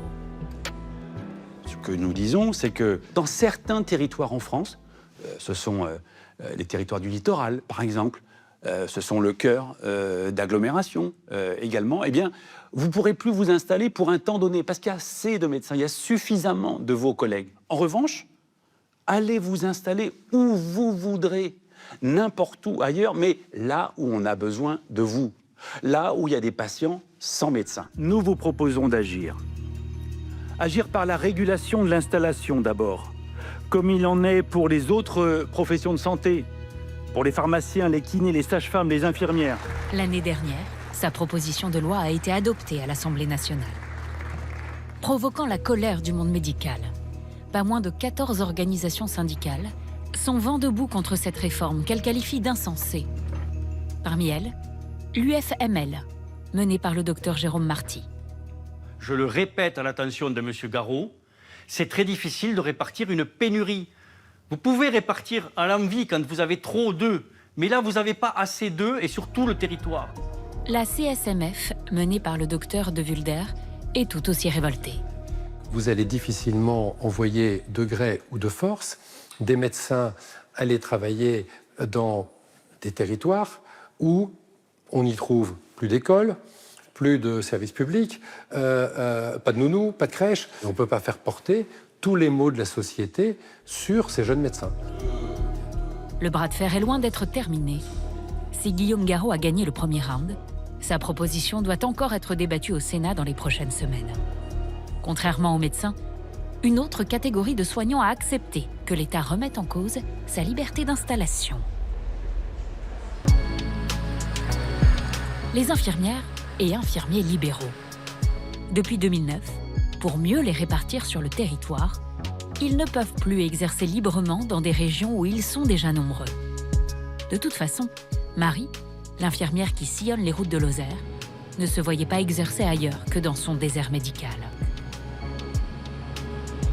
Dès les premiers instants, je sais que je me suis retrouvée sur la route à conduire et voir les paysages, voir les gens, la mentalité, les soins qu'on prodiguait. En fait, je me suis même pas posé le quart de la moitié d'une question. En fait, j'ai compris que c'était fait pour moi. Sa prochaine patiente est lourdement handicapée. Bonjour. Salut. Comment ça va? En plus d'être en fauteuil roulant, Frédéric est atteinte de surdité. Pour s'assurer que tout va bien, Marie préfère communiquer avec elle par écrit. Elle arrive à lire sur les lèvres, mais comme je veux être sûre qu'elle ait tout compris, je marque tout sur l'ardoise, comme ça au moins. Et ce matin, Frédéric ne va pas bien. J'ai un peu la gorge, j'ai mal à la gorge. Vous avez mal à la gorge? Et je tousse beaucoup. Vous toussez? Ok. Elle a attrapé la grippe ou une angine ou quelque chose, elle a attrapé froid. Ça fait 3 jours que vous avez mal à la gorge et que vous toussez. Combien de temps? 3 jours aussi? Oui. Ok. Bon, je vais appeler le docteur Campion. Par chance, il reste encore un médecin dans le secteur. Mais c'est le dernier et il est débordé.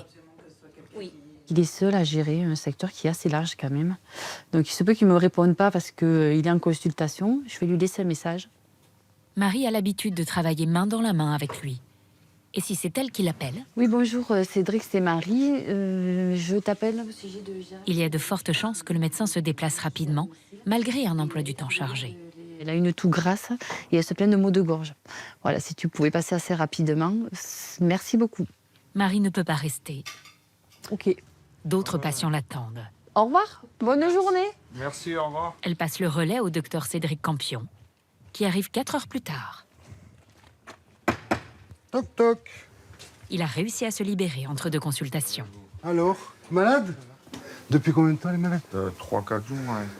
Plusieurs fois par mois, le docteur Campion se déplace ainsi chez des patients après que l'infirmière, Je me faufile, hein? qui joue le rôle de vigie, ait donné l'alerte. C'est vraiment une aide pour la santé des gens. Maintenant, c'est vrai que moi, quand j'ai mon programme et qu'on m'en rajoute, ça me fait jamais plaisir. Donc en fait, c'est pas que quand elle m'appelle, c'est pas qu'elle m'énerve, mais c'est la situation qui m'énerve. C'est-à-dire qu'il faut tout faire, quoi. Ah oui, mais... Ok, c'est bon. En fait, elle a un rhume et ça lui coule derrière. Elle est bien enrhumée, quoi. Il n'y a pas besoin d'antibio là-dessus. Par contre, vous me tenez au courant si ça le fait pas, quoi. À 62 ans, l'âge de la retraite approche pour le docteur Campion. Mais quand on lui parle de trouver un repreneur pour son cabinet... J'y crois pas trop, parce que déjà, quand je vois que dans des endroits plus peuplés, plus équipés, ils ont du mal, il n'y a pas de médecin, je vois pas pourquoi. Ou il faudrait un passionné qui veulent vraiment faire de la campagne. D'ailleurs, je les invite à venir parce que c'est vraiment bien. Il y a plein de défauts, mais c'est quand même super de faire de l'exercice en zone rurale isolée, quoi. Au revoir. Le docteur Campion. Et Marie, l'infirmière, Coucou Eduardo. Et bonjour. sont les derniers fils qui relient les habitants de ce désert médical au système de santé. Voilà. Un dévouement pour les patients qui rythme la vie personnelle de cette maman de 2 enfants, Anaë, 23 ans, et Joris, 25 ans. J'entendais tout le temps se lever à 5 h du matin. Quand j'étais ici, j'étais en mode, oh, la pauvre. Et en plus, tu t'arrêtes jamais. Et t'as eu une entorse au genou, t'es allé travailler. Mais oui, mais elle s'arrête Elle pas doit assez, en bloquer, fait, c'est ça, elle va le problème, c'est qu'elle travailler. s'arrête jamais. Elle est malade, elle va travailler. Oui. Jamais elle s'arrête. Le genou, quand même, la dernière fois, elle avait même pas le plié, elle va quand même travailler. Ben oui, il faut pas trop s'écouter. Et ben oui, quand on a des entorses, on va au travail. Hors de question que nos patients, il n'y ait personne. C'est une obligation, en fait. En agissant ainsi, Marie a le sentiment de participer à la bataille contre les déserts médicaux. On essaie de pallier, en fait. Mais on n'y arrive pas toujours, hein. C'est vrai, c'est pas... T'es un maillon de la chaîne. Voilà, je suis un petit maillot, un tout petit maillot. Mais un maillot. Un maillon, ouais. Qui fait bien son travail. qui essaie de faire bien son travail. Pour répondre à la pénurie de médecins, l'État mise de plus en plus sur ce petit maillon de la chaîne. Récemment, une loi a été adoptée. Elle donne à nos 640 000 infirmières et infirmiers plus de pouvoir de prescription, sans que le patient n'ait besoin de passer par un médecin. Une petite avancée pour les habitants des déserts médicaux, mais encore loin d'être suffisante. Les territoires doivent continuer à attirer de jeunes médecins. Et quand il y en a un qui se présente, tout l'enjeu, c'est de le garder. Dans l'Indre, à Châteauroux, ce soir, Jeanne, la chasseuse de médecins, met la main à la pâte. Mais Jeanne, elle a faim, elle a soif aussi, tu sais quoi? J'essaie de pas me brûler. Hop. Parfait. N'empêche que tu vas voir que les petites gaufres, on va les apprécier. Jamais à court d'idées pour attirer des médecins, depuis 5 ans, elle organise une fois par mois une soirée pour les jeunes professionnels de santé qui commencent à exercer dans son département. Eh, coucou! Salut Maxime! La stratégie de Jeanne, créer une ambiance conviviale dans son désert médical et que ça se sache. Nous, on nous a conseillé notre stage à Châteauroux. On est venu là parce qu'on nous a quand même un peu poussé le stage, notamment pour l'après-stage. Ouais. J'adore. Les soirées avec Jeanne. Tout le monde connaît Jeanne. Géo Club Med. On a un rôle de Géo Club Med. Et en plus, on a des places pour la piscine. L'idée, c'est de créer un temps de rencontre, j'allais dire un espace qui soit dédié pour le côté rencontre plutôt sociale, et donc de les intéresser à ce territoire. Et clairement, l'enjeu derrière, c'est quand même de redoter ce territoire de nouveaux soignants. Coucou! Les attirer, c'est bien, mais les garder, c'est encore mieux. Sauf que la plupart de ces jeunes soignants viennent provisoirement dans l'Indre et beaucoup repartent une fois leur stage terminé. Alors la victoire pour Jeanne, c'est quand un stagiaire fait le choix de rester une fois son diplôme en poche, comme Marie, une généraliste venue de Charente. J'ai vu l'ambiance, l'accompagnement aussi pour les logements. C'est la cohésion, le réseau. La question s'est pas trop posée. Je suis restée dans le département. L'an dernier, 100 professionnels de santé se sont établis dans l'Indre. Bien trop peu pour faire face aux besoins de la population. Alors Jeanne compte aussi sur une catégorie de soignants devenus indispensables aux déserts médicaux. Les 33 000 médecins étrangers qui exercent en France. Ce jour-là, Jeanne a rendez-vous avec l'un d'entre eux qui vient d'arriver à Châteauroux. Notre homme du jour. Ah, c'est pas merveilleux, ça? Le docteur Ioannis Tsoatsis, 50 ans, est un urologue grec. Bonjour, docteur.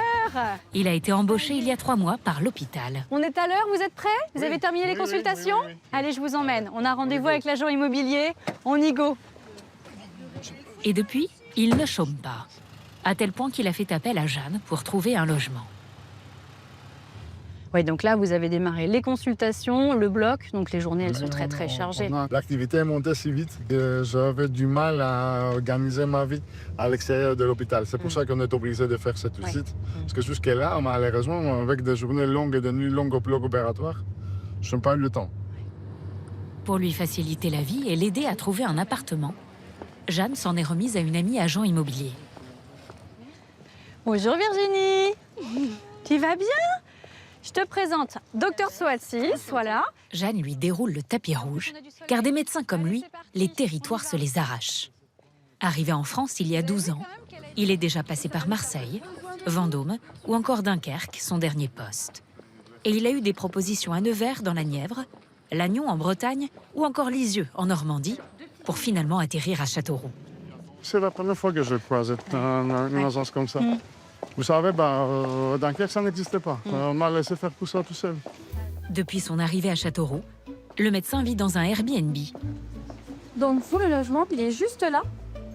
Il cherche à louer un 2 pièces meublé pour quelques mois, C'est super. en attendant que sa femme et son fils, restés à Dunkerque, ne le rejoignent. Vous avez pour le petit café du matin, vous avez tout ce qu'il faut. Hein. C'est vraiment du vrai meublé. Virginie lui a déniché celui-ci à 530 € par mois, charges comprises. C'est vraiment très très joli. Hein. Je n'attendais même pas à ça. Vous la gardez au chaud, rien que pour vous. Merci beaucoup. C'est vraiment un appartement très rare à un père là. Donc 28 mètres carrés pour vous ressourcer, reprendre des forces et nous soigner. Dans cette bataille contre les déserts médicaux, l'agent immobilier veut elle aussi apporter sa pierre à l'édifice. Jeanne a priorité sur les demandes. Et bien parce qu'on veut des médecins, on a besoin de médecins ici. Je veux dire, on galère vraiment à trouver, mais dans tous les corps de médecine. J'aime l'idée que je suis utile, vraiment utile, que je m'installe quelque part. Je demeure un projet que quelqu'un pourrait qualifier après 15 ans, 20 ans. Oui, on avait un Grec qui est venu ici et qui a fait du bon boulot. Dans l'Indre, en 2024, sur les 428 médecins en activité, 136 venaient de l'étranger. Un renfort indispensable dans ces territoires qui doivent faire face à un autre défi, l'accès aux soins en dehors des heures d'ouverture des cabinets et des maisons de santé. Dans la Creuse, le week-end ne s'annonce pas de tout repos pour Juliana. Allez, viens, va dans le parc. Non. La jeune médecin qui vient d'arriver sur ce territoire. Regarde, toi, t'as des beaux jeux. Top. Elle est de garde pendant 3 jours. Normalement, cela se fait sur la base du volontariat. Mais comme Juliana a reçu une aide de 50 000 € pour son installation dans un désert médical, en contrepartie, elle a l'obligation d'assurer des gardes régulièrement. J'ai quelques médicaments en cas de gros choc allergique, mais bon, en général, c'est le SAMI qui est déclenché, quoi. J'ai quelques petites choses en cas d'hypertension et après un antibiotique à injecter. Puis c'est tout. Voilà, je vais adapter aussi en fonction un peu des gardes au fur et à mesure, quoi. J'y vais. À tous. Bisous. Ouais. Cette garde, Juliana ne va pas la passer dans son cabinet, mais sur les routes de la Creuse. Elle va devoir couvrir la moitié du département. Allô? Alors, Juliana, est-ce que tu as reçu mon SMS par hasard? C'est bon, j'ai reçu. Premier appel de la régulation du 15. Allez, courage, ciao. Et premier patient à aller voir. Ça peut être ma première et ma dernière intervention ou la première d'une longue liste. On va à Anzem. C'est à 85 km. Pour un monsieur qui a du mal à respirer. 85 km, soit 1 heure de trajet. Un numéro, oui. Et à l'arrivée... 4, donc c'est plus haut. Faut que je fasse demi-tour. Un jeu de piste à travers les petites routes pour trouver la maison. À 12, 10. C'est là. Je pense que c'est là. C'est l'infirmier qui passe tous les jours chez le patient qui a donné l'alerte. Je suis le médecin. Oula. Oh là là. À peine entrée, Je vais vous examiner, d'accord? 4. Vous allez garder ça. Juliana est inquiète. Vous avez de l'oxygène tout le temps, habituellement? Le retraité souffre d'une maladie respiratoire chronique. C'était pas la grippe, hein? Mais depuis quelques jours, son état s'est dégradé. Il a de la fièvre et une toux importante. Vous vous sentez très fatigué? Il y avait des gens malades avec vous? Eh bien, l'ami chez qui je suis allé avait une bronchite du sang. Respirez fort. Ouais, ben non, vous pouvez pas. Ça fait mal. Remettez un petit peu. Pour moi, il faudrait peut-être que vous soyez hospitalisé. Non. Je peux avoir... Puis l'hôpital. Je vais passer au moins 4 mois à l'hôpital. D'accord. Mais si vraiment vous refusez, je vais vous faire prendre des antibiotiques D'accord. L'homme a une bronchite surinfectée. Ouais. Bon, allez.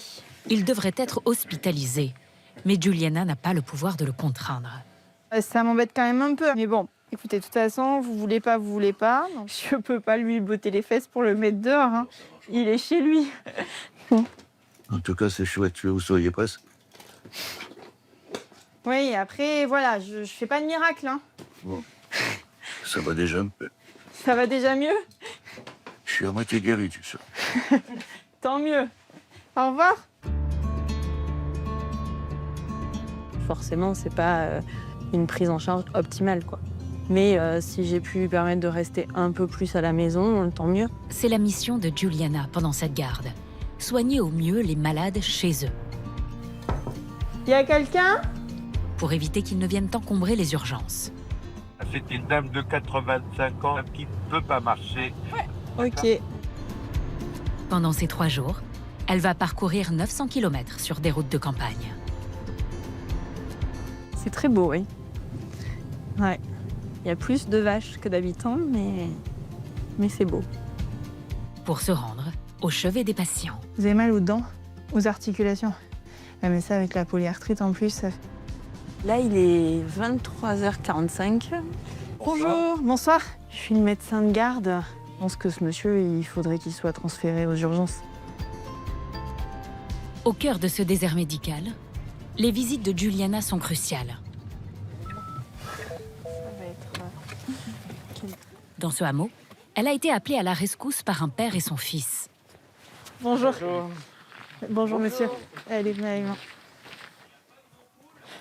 Bonjour. À 60 ans, Bonjour, madame.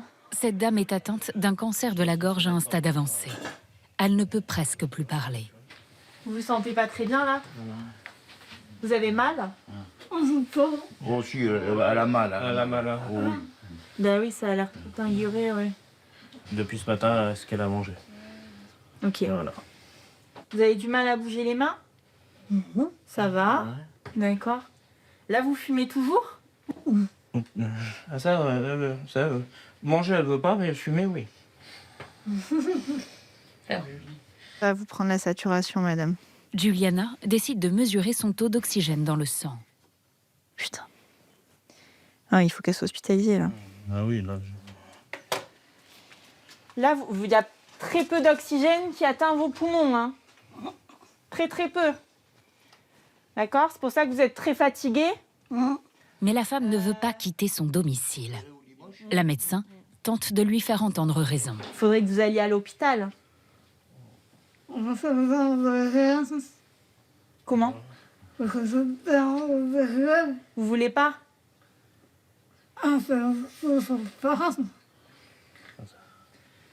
Dites-moi, Ça serait mieux, maman. Bah ça serait oui. mieux pour toi, pour nous, pour Là, tout le pour monde. votre fils, c'est compliqué pour votre fils et votre mari, là. Allez, c'est pour ton bien, maman. C'est pour ton bien, c'est pour t'aider. Après 30 minutes de discussion, elle parvient à la convaincre. Là, si je les fais venir, vous allez accepter de monter dans l'ambulance? Oui, sûr. c'est sûr. Tu mens pas, hein? Tu mens pas, hein? Je suis sûr. Hein? Je vais m'asseoir. Mais le plus dur reste à faire, annoncer l'issue de la maladie à son mari.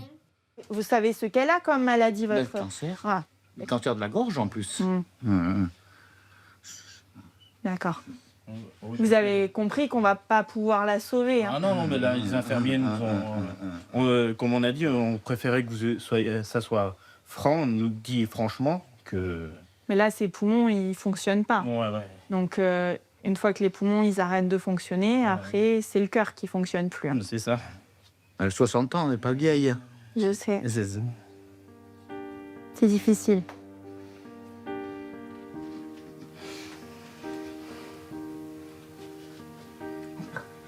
On le sait. Je sais. Allez, ça va aller, ça va aller. Ça vous soulage de savoir qu'elle va être hospitalisée? Ah oui, il fallait. On ne peut pas la garder. Non. Non. On aurait fait quoi? Là, on va mourir. C'est bien d'être venu. Mais c'est bien. Juliana rappelle les urgences. vous pouvez envoyer une ambulance. Hein. Oui, elle va accepter de monter. Là, elle sature à 65%, donc je vais pas faire grand-chose, quoi. Et voilà. Ok. Merci. Au revoir, messieurs. Bon courage. Au revoir. C'est pas facile. Là, j'ai pas fait grand-chose, mais bon, j'ai l'impression que...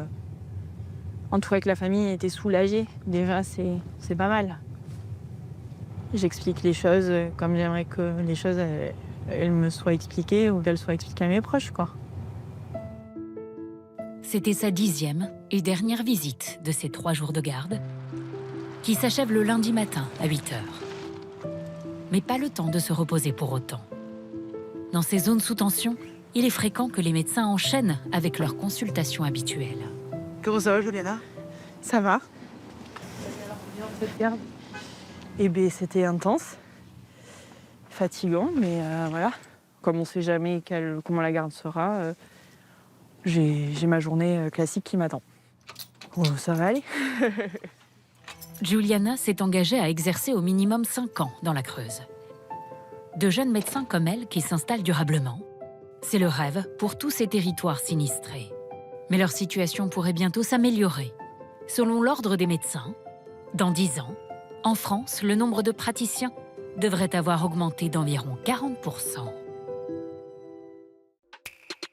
Et si, en attendant, l'une des solutions aux déserts médicaux se cachait derrière la devanture de cette pharmacie en Seine-Maritime?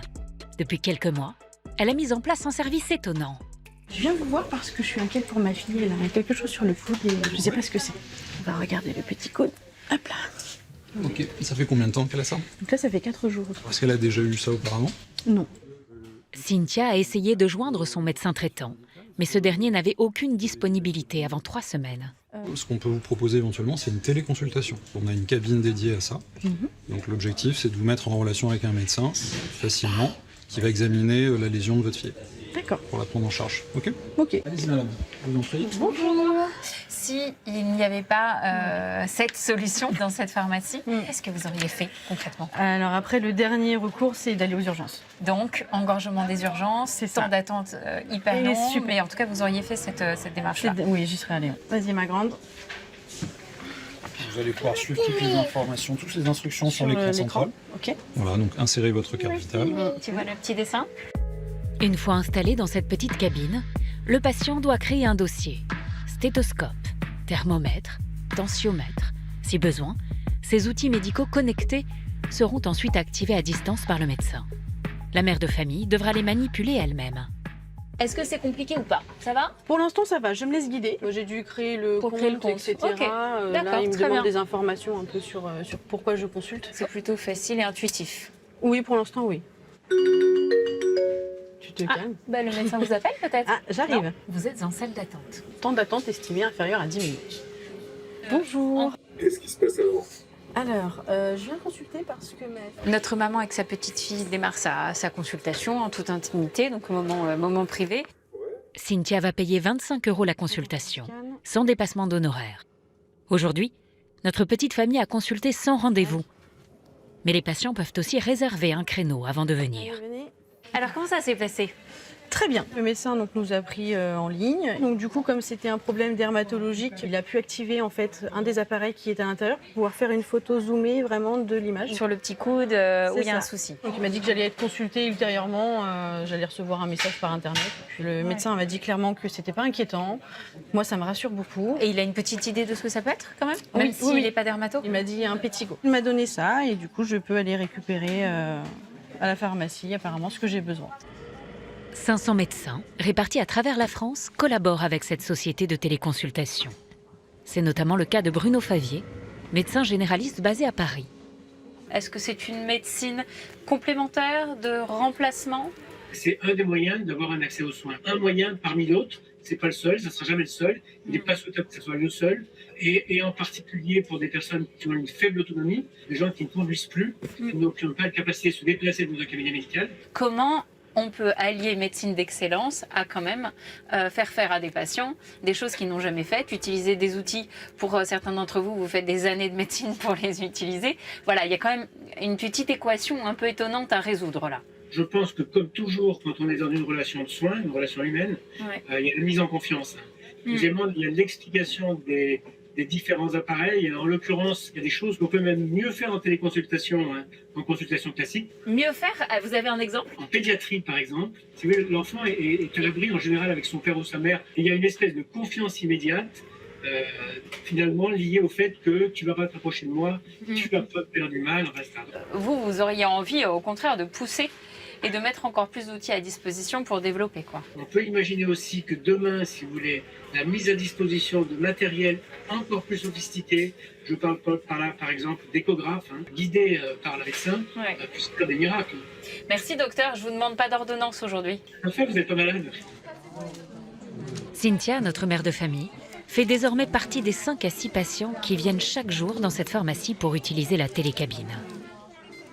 L'impétigo, c'est une petite bactérie en fait, qui vit au niveau de la peau. Le daquin pour désinfecter. Et puis on va vous donner un savon ou sang antiseptique aussi pour faire la toilette. Les ordonnances sont directement transmises à la pharmacie. Ça marche. Merci beaucoup. Bonne journée à vous. Bonne journée. Au revoir. Au revoir. Une aubaine pour le pharmacien qui gagne de nouveaux clients et peut ainsi amortir la machine louée 500 € par mois par le fabricant. Vous avez vocation en tant que pharmacien à agrandir ce dispositif de médecine de proximité? Il faut aujourd'hui que les pharmaciens s'investissent dans ces nouvelles missions. On sait qu'il y a de plus en plus de difficultés à accéder à un médecin traitant et donc tous les actes qu'on pourra faire aussi en pharmacie permettront aussi de désengorger un certain nombre de cabinets médicaux qui n'ont aujourd'hui plus le temps malheureusement de pouvoir s'investir dans autant de missions. Plusieurs dizaines de fois par jour, on nous demande si on connaît un médecin qui prend des nouveaux patients. C'est vraiment quelque chose de très très quotidien. C'est une réalité pour beaucoup de patients aujourd'hui. Cette médecine émergente ne fait pas l'unanimité chez les soignants. En cause, un manque de suivi.